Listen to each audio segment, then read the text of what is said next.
Here's an example of how to use feathers to fill in areas. But you can also see Kathy made those really cool medallions and then another cool fill pattern in there. This is another type of like a fern. It's really cool. And look at that really awesome stacked feather. So all these elements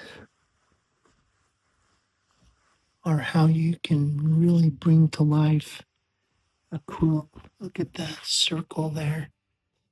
That's just amazing what she did with that flag. And this is all free motion. So this is the epitome of custom quilting. So awesome. Appreciate her letting me show this to you guys.